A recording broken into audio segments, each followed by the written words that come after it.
Olá, meu nome é Luciano, sou professor da UESG, coordenador dos trabalhos de pesquisa, extensão e ensino do Laboratório de Geociências e venho aqui hoje divulgar a mostra virtual do Laboratório de Geociências da UESB,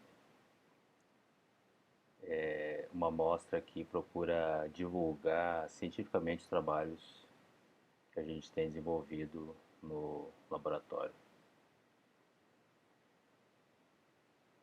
Como vocês sabem, a pandemia nos pegou de surpresa, então todos os trabalhos que nós fazíamos de recepção das escolas no laboratório estão suspensas, então surgiu essa oportunidade da gente divulgar virtualmente a amostra de geociências, a amostra de rochas, minerais e fósseis.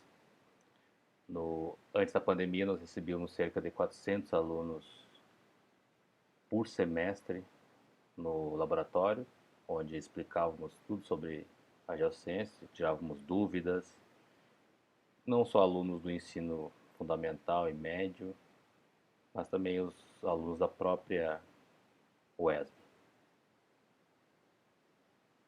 E uma das perguntas que mais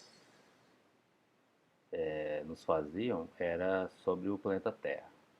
A geociências vai estudar exatamente desde a origem desse planeta até o seu desenvolvimento.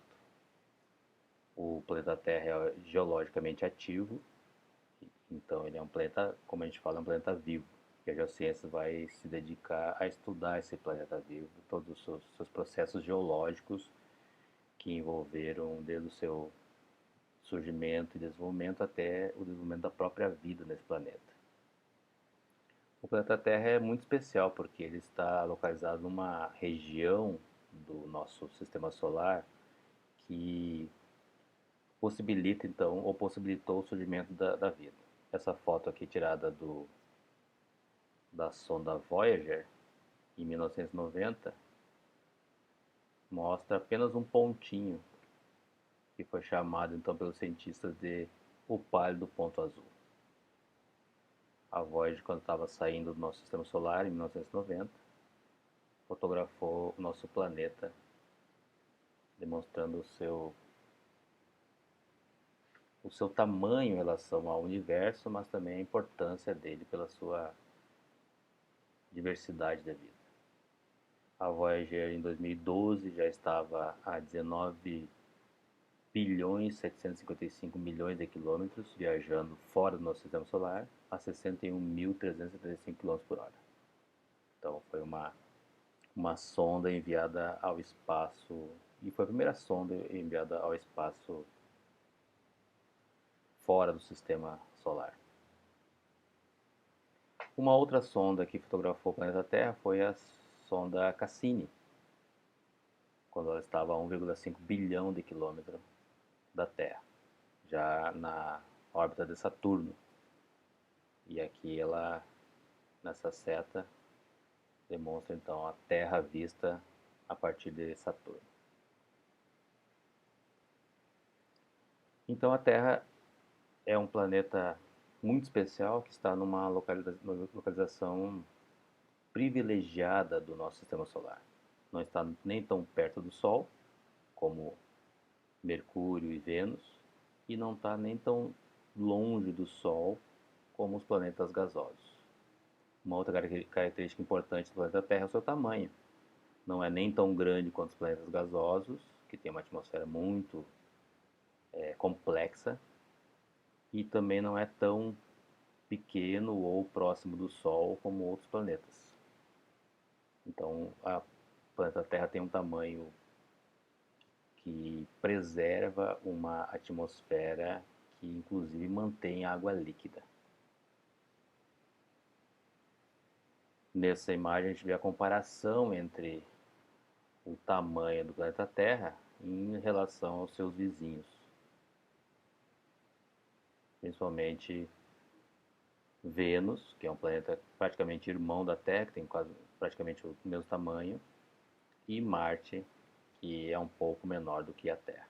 Mas esses vizinhos são muito importantes para a gente entender processos geológicos que ocorreram no seu passado e que podem nos explicar como foi o planeta Terra no seu passado. Por exemplo, Marte.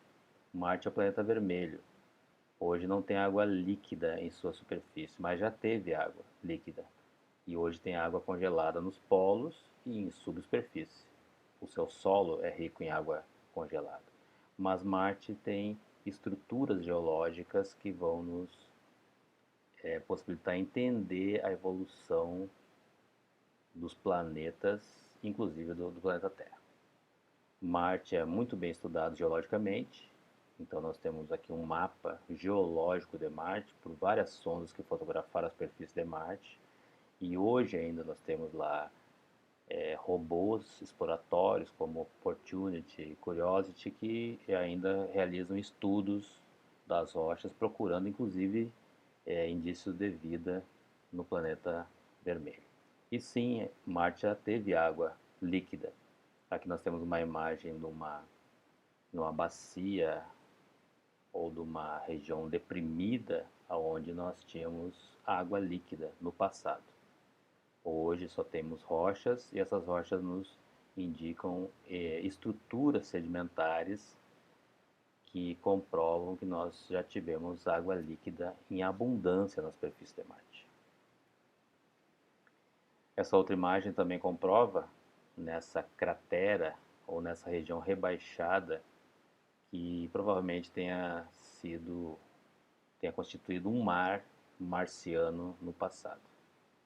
Se nós fizermos uma aproximação daquela imagem, nós temos aqui um delta de rio. Então aqui o rio na esquerda está correndo e estava desaguando ou estava terminando aqui nesse mar marciano. Hoje é tudo rocha, não temos mais água líquida, mas ficaram as estruturas geológicas. Então nós temos o leito do rio seco, com seus cânions, e o delta desse rio chegando até esse mar marciano. Se nós aproximarmos essa imagem aqui, que é um sobrevoo desse delta, a gente consegue também delimitar aqui o leito desse rio e esse delta que chegava nesse mar marciano. Então essas estruturas comprovam ou dão uma ideia de como foi a evolução desse planeta. Outras estruturas comprovam que nós tivemos água líquida nessa superfície de Marte. Então nós temos aqui conglomerados, que é um tipo de rocha sedimentar, siltitos e argilitos, que também são um tipo de rocha sedimentar acumulado por água. E aqui nós temos uma selfie tirada pela sonda Curiosity na superfície de Marte. Ela fez experimentos que encontrou então essas rochas sedimentares e até algumas moléculas de água congeladas junto a essas rochas. E ainda procura por indícios de vida na superfície de Marte. Mas lembra que eu falei que nós temos alguns vizinhos importantes à Terra? Marte é um deles, o planeta vermelho, mas também nós temos Vênus, que é um planeta praticamente irmão da Terra. Vênus tem uma superfície hoje bastante inóspita, a sua atmosfera é tão densa que a gravidade equivale a 90 vezes a gravidade do planeta Terra. Então todas as sondas que foram enviadas para lá até hoje, elas duraram cerca de 50 minutos, um pouco mais, um pouco menos, e foram amassadas, destruídas pela força gravitacional de Vênus. Então tem uma atmosfera muito densa e pesada. E por que é um planeta infernal? Porque as suas nuvens e a sua atmosfera é rica em ácido sulfúrico.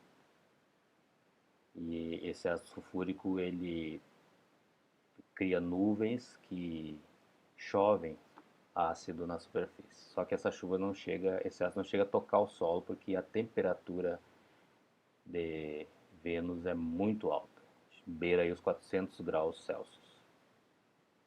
Mas nessa atmosfera foi encontrada nos últimos tempos, recentemente, por telescópios que nós temos na Terra, por exemplo, esse aqui do Havaí, super telescópios que são apontados para estudar esses planetas, foi encontrado na sua atmosfera moléculas de fosfina. A fosfina é uma substância química que aqui na Terra só é produzida ou por eventos industriais, na produção de defensivos agrícolas, ou por bactérias muito específicas que são anaeróbicas, que funcionam na ausência de oxigênio. E aqui essa fosfina livre na nossa atmosfera terrestre ela é bastante rara.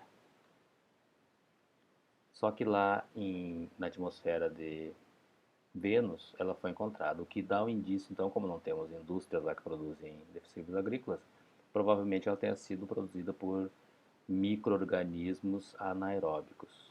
Então, existe uma chance da gente encontrar vida, não a vida que a gente conhece aqui na Terra, mas uma vida microscópica.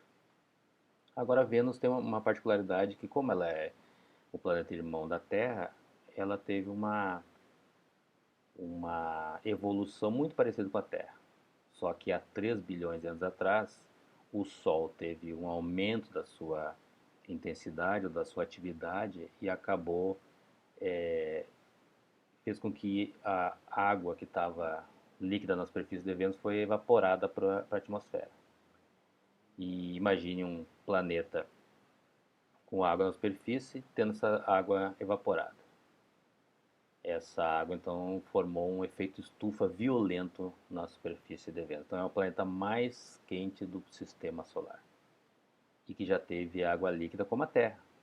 Há 3 bilhões de anos essa água então foi expulsa da sua superfície. Vênus também é muito bem estudado, não tanto quanto Marte, mas tem alguns mapas geológicos de Marte. Aqui nós temos uma ilustração do mapa de altitude. As partes mais claras aqui amarelas e até verdes fazem parte de continentes e as partes mais escuras, azuladas, fazem parte de bacias recobertas por rochas ígneas. Há mais ou menos 700 milhões de anos atrás, 700, 750 milhões de anos atrás, bem na época que a vida estava florescendo aqui na Terra, Vênus teve um derramamento basáltico violento. Então já não bastasse o efeito estufa produzido pela evaporação da água dos oceanos, os vulcões também entraram em erupção. E hoje Vênus é um dos planetas que mais tem atividade vulcânica ativa. São mais de 600 vulcões catalogados já pelas sondas terrestres que foram mandadas para Vênus. Então esses vulcões também ajudaram a aumentar o efeito estufa ainda mais. Eles também podem ter expelido as moléculas de fosfina, sim, mas a exposição ou a liberação de fosfina por atividades vulcânicas é muito menor, muito ínfima. Então, ainda a atividade microbiológica pode ser responsável pela fosfina.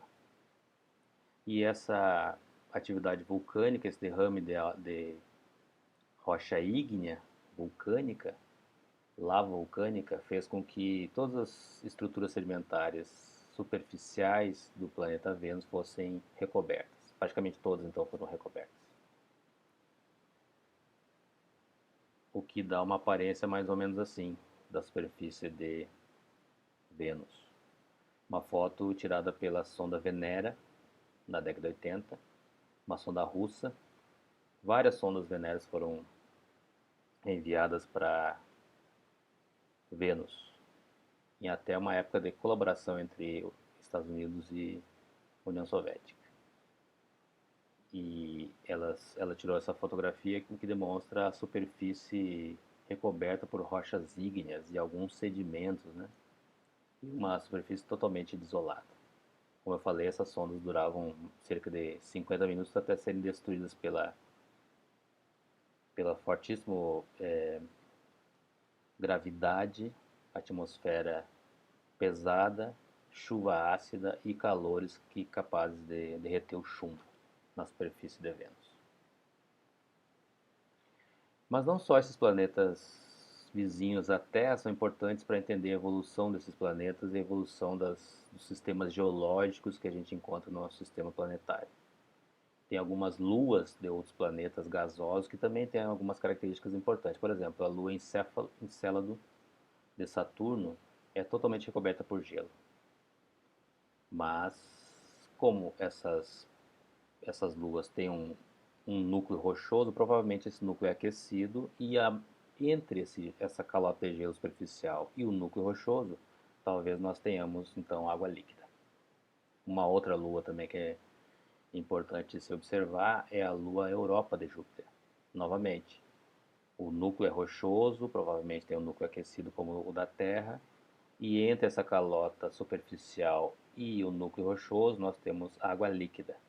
E a Europa é mais importante ainda, ou mais interessante, porque ela tem essas cicatrizes de quebra dessa calota de gelo. Ou seja, esse gelo está trabalhando, está sendo derretido em alguns certos pontos e soldado em outros pontos. Então há uma evolução geológica e hidrológica nessa lua. E onde tem água líquida pode ser que tenha vida. Mas toda essa pesquisa, ou essas pesquisas, elas buscam o quê? Indícios de vida que existiu em outros planetas. E é óbvio que a gente não vai encontrar vida como a gente encontra aqui na Terra. A gente vai encontrar vida em forma de micro-organismos,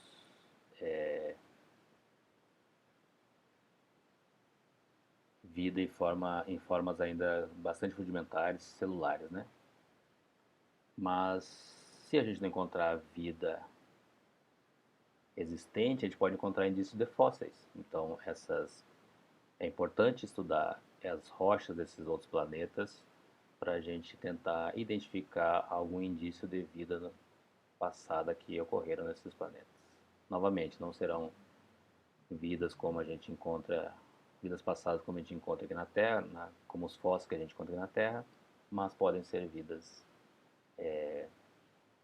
de micro-organismos. E o mais importante, identificar estruturas geológicas e fósseis para a gente entender a evolução desses planetas, entender a evolução da própria Terra junto a esses planetas, entender como a Terra surgiu, evoluiu e como ela seguirá no seu futuro.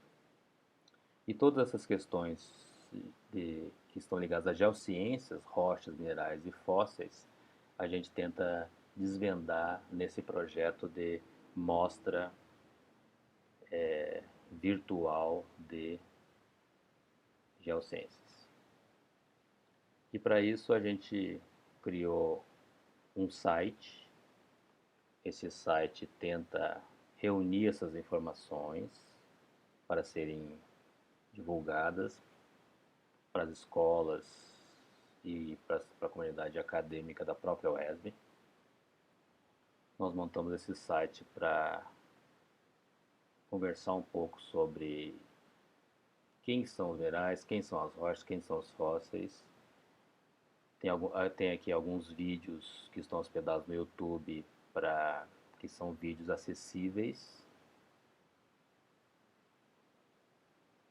Nós temos ainda uma seção aqui de vídeos mais recentes que a gente publica ou vamos publicar semanalmente, e a divulgação de alguns eventos que a gente vai disponibilizar ainda, como entrevistas com especialistas e outras discussões mais aprofundadas sobre os temas. Os contatos hoje são através de e-mail, estamos em meio à pandemia, então nossos contatos são e-mail. O telefone não está funcionando, porque estamos afastados do laboratório, mas temos o Facebook do laboratório, o Instagram e o YouTube. E o mais importante, nesse site vocês podem mandar perguntas pelo chat. Então esse chat, na medida do possível, a gente vai responder as perguntas, aquelas mais interessantes ou as mais que reúne mais pessoas, a gente pode desenvolver mais vídeos para responder essas perguntas.